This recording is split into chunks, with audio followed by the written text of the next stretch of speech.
Good morning, folks. I just wanted to take a couple of minutes to just kind of explain where we are. I have a few things I want to just read to you. A lot of this has to do with the idea that some people were concerned that things are changing and that we're flip-flopping and we're one week we're this way, the next week we're the other way.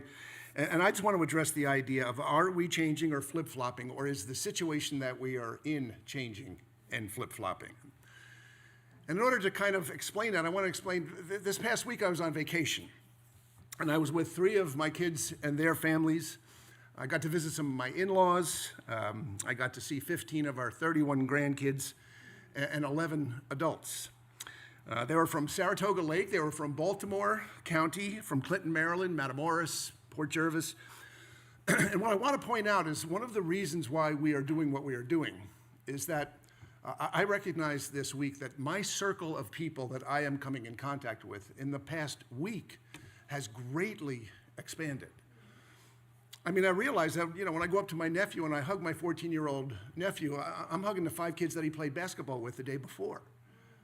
It's one of those things. My son Ben, I went to visit him, and he ministers to 6 different handicapped families. I went and said, social distancing, and he said, no, give me a hug. I gave him a hug. I hugged those 6 families as well. So the point that we are trying to make is this is not the way things were in March and April. The circle that we are around has gotten vastly bigger. And because it's gotten vastly bigger, we have far more chances, just chances, of interacting in a way that might spread the virus. Now, like I said, I was on vacation last week, and one of the things that really struck me was I got to see some headlines, and the headlines were screaming. COVID outbreak, record numbers, and all of this. I think a lot of this is to be expected because the circles are getting bigger. And I don't think it's anything to panic about.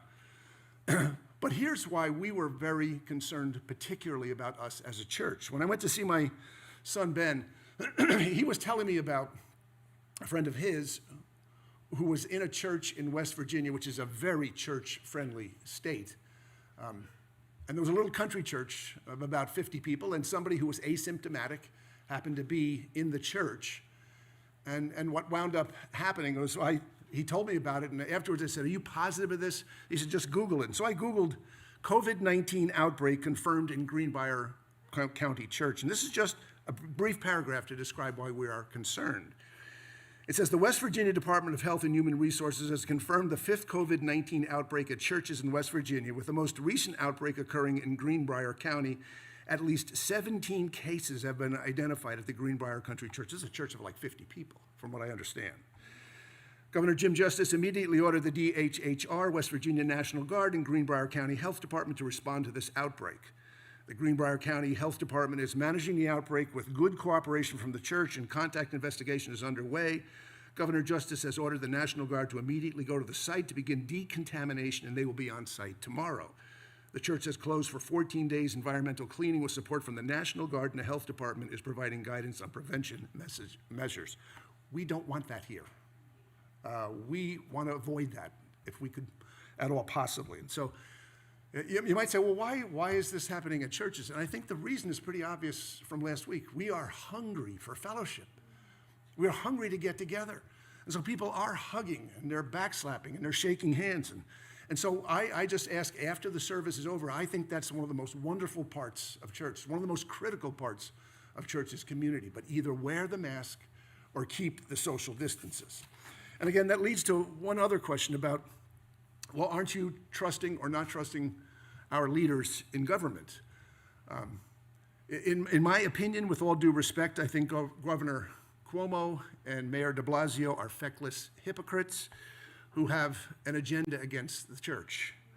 That's not a political statement. That's not a Republican or Democrat statement. That's just a statement about the way things are. And a federal judge seems to have agreed. This was his quote. He said, Governor Cuomo and Mayor de Blasio could have just as easily discouraged protests short of condemning their message in the name of public health and exercised discretion to suspend enforcement for public safety reasons instead of encouraging what they knew was a flagrant disregard of the outdoor limits and social distancing rules.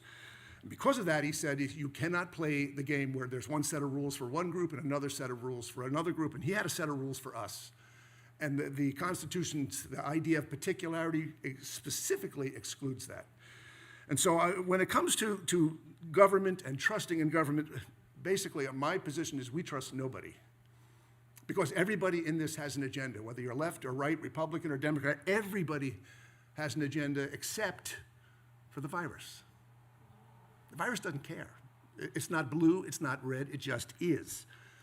And so we need to respect that. And then lastly, I just wanted to say one quick word about singing. And I know there's a lot of people this will really rankle. I just wanted to tell you where a lot of that came from. There was an article in the Gospel Coalition that I sent around to all of the elders. I'll just give you the opening paragraphs. It says this, it says, many of us have heard about the dangers of choral singing, especially because of the Saget Valley Choral in Mount Vernon, Washington. The choir held a rehearsal in March, its members spaced apart and each handling their own sheet music. Later, 45 of 60's attendees contracted the virus and 2 died. While there could be a host of reasons for the quick spread of the virus that day, the group's experience led many to wonder if something about corporate singing speeds the dissemination of COVID-19. Expanded guidance proposed by the CDC discouraged the use of choral groups in worship, and choral experts warned about the danger of choral singing until we have a vaccine. That's the reason why we have these extra rules concerning singing. It's not just to make life difficult. We think these things are onerous. We don't like them. We wish they would go away. But our primary concern is to keep this flock safe. And that's why we're doing it.